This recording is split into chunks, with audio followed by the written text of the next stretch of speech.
eclipse that is going to be happening in March. So for you, a solar eclipse is a new beginning, and so I just want to go into a little bit of what a solar eclipse means.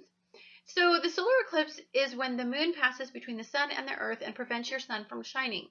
When the sun is in the new moon's shadow, the new moon's energetic power overrides your ability to shine for a moment. It is a massive solar reboot. But there's also some sort of clarity or some sort of conversation with the moon that happens where there is a sense of divine intervention between what you emotionally desire and your sensitivities to what your sun completely desires. When these events all line up, there's a reason. There's a merging of those energies. So for you, without the sun, nothing would exist on this planet and nothing would exist in your universe. The sun is a major feeder of wonderful desire and energy. So when this solar event happens, the sun's energy goes under so it suppresses it, and then there's just this almost like this gulp of yearning desire to have it back, and it really sets you straight as to what you deeply desire. And the new moon is, of course, the beginning of that realization. So your ruler is in Aquarius during the solar event and then switches into Pisces during the lunar event. So, Venus being in Aquarius is somewhat emotionally disconnected, and there's a drive, and there's a feeling that you need to go after something. There's a healing component to when Venus falls into Aquarius for you. So there is something that you want and that you hope will generate significant gains. You're focusing on the entire picture. You're focusing on advancement, the future. You are focusing on the fact that you want some financial freedom to do some pleasurable things, and that you are building a relationship that will advance some recognition and some earning potential. This doesn't have to mean for everybody that when I'm talking Venus and I'm talking relationships, it could mean companions. It could mean business relationships. It could be significant relationships that provide you with significant emotional support and guidance and love and compassion. So, but you're also focusing on money right now. You're focusing on money and pleasure, and primarily you're focusing on comfort for you. So the fire energy is creating the feeling of impatience and restlessness. You're so over feeling everything. This is about being task oriented and doing what you need to do to get ahead. But there's this pull with all of this Piscean energy squaring off with Saturn. Saturn is in a fire energy as well. There's a feeling of steam and confusion, and of like there's just ever-changing environments, ever-changing things that you have to add into this goal that you're fixating on. So the problem with water energy is that it floods the solar eclipse with intense scattered energy. There is no focusing. And for an Aquarius-based energy, it is out of control feeling, and there's a sense of needing to reel it in and control whatever is making you feel this way. So your soul deeply aligns with desire to fixate on an outcome. Yet all this mutable energy is making it impossible for you to concentrate on one thing. You're hypersensitive in this energy when this happens. There's a sense of I can't control. There's a sense of needing to take the bull by the horns, but there's a sense that you can't in this energy. So you may be prone during this eclipse to become very intense and temperamental. In fact, I believe that many of you are going to be highly temperamental in the relationships that you're in. It is a very big testing point for relationships. Sensitivities and emotional influence demands changes that you make.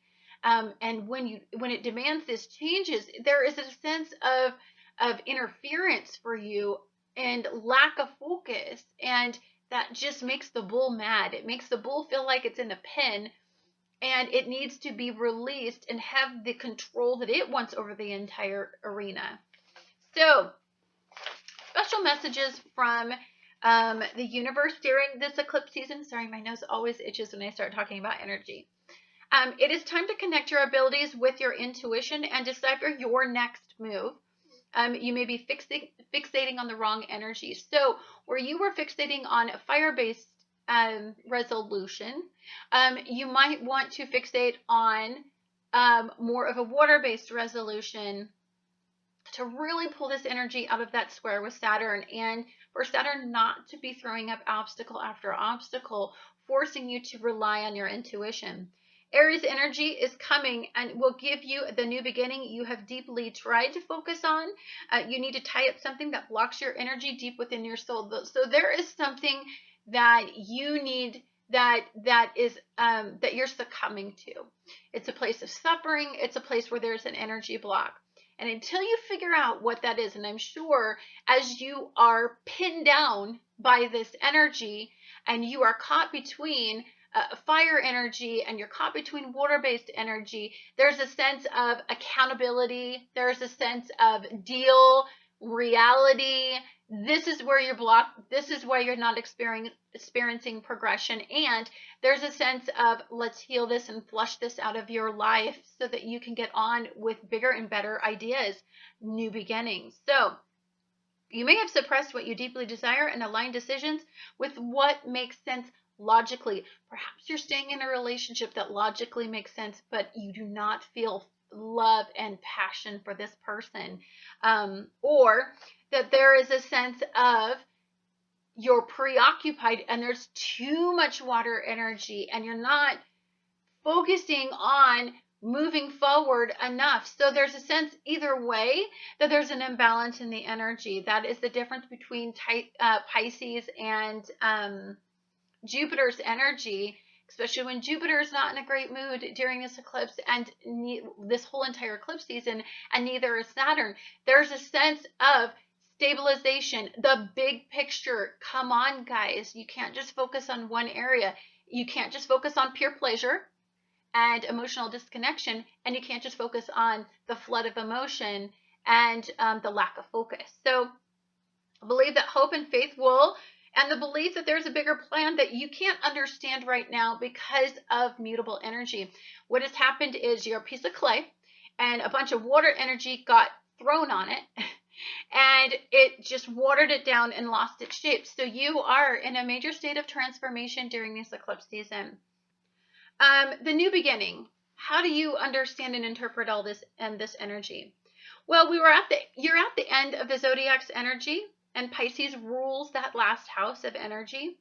So you need to really focus on the belief and the hope and the future and the way, and to just submit a little, and which is very difficult for Taurus energy, because you guys want to be the one handling where everything goes directional. You're very directional, and in this energy there is no direction. So Aries energy is coming, which will give you the new beginning that you have been deeply trying to focus on. You need to tie up something that blocks your energy. So there is a lot of stuff intuitively flooding in, and you're trying to decipher it, and that can be somewhat difficult. I don't think the new beginning is about deciphering. I think there's lots of new beginnings. There's lots of ways you can go at this point, and you need to decipher which one you deeply intuitively align with. And if you tap into that, I think you're going to have a much better success rate. So believing that hope and faith and the belief that there's a bigger plan will help you understand how to move forward to this. Remember, this is all about big dreams. This is all about influencing you to consider all your options. This is about considering that there is a lack of knowledge where to end and where to begin. So you don't know where to focus if you're thinking about this in the grand scope of things. So eclipses provide a little divine guidance, but it also sharpens your intuition. So for you, you're trying to align yourself with a new beginning and opportunity. Pleasure seeking is part of your soul. So it would be different to, okay, so you are very good at focusing on something that's pleasurable and giving it 110%, because that's what your planet is all about. And this energy, it's really focusing on the future. That's what gives you great pleasure, especially if it provides you deep opportunities. So during the solar event, there's going to be a fear that you will never have the freedom to truly seek what you deeply desire. I think when you get the flood, I think what the flood reveals for you is a sense of you've ignored some duties, you've ignored some responsibilities, and you're focusing on this pleasurable aspect of your life. But there's a sense with all this Virgo in opposition, there's a sense of you need to deal with something that is significantly more valuable at this point. Now, this is about creating fear, and fear will give you the momentum to make some changes, and you will want to be directional and task oriented. So that's when we have the ending coming about, the ending to all of that confusion and all of the lack of focus. So during the lunar event, the earth blocks the sun from casting a shadow over the moon. And this is a significant astrological event because your sun's desire to shine will override your emotional vulnerability. So this is, during this lunar event, there's an accumulative effect that's happened. It will give you the emotional momentum, and it will align you with your intuition and provide you some clarity, which is desperately needed. And that's when we feel that cumulative ending. So the lunar eclipse is going to be in Libra, which is going to be combined with a powerful alignment as well, making changes you make divinely guided. So the sun in Aries is going to align with Mercury in Aries, merging the way you think with what your heart desires on a most simplistic level. So you went from, the ending into creating new beginnings and an accumulative effect to all of this energy. So your ruler is going to move into Pisces and soften your energy. I think it's going to be much easier for you to be guided by intuition toward the end of the month than it was for you toward the beginning of the month. Toward the beginning of the month, energy was in opposition.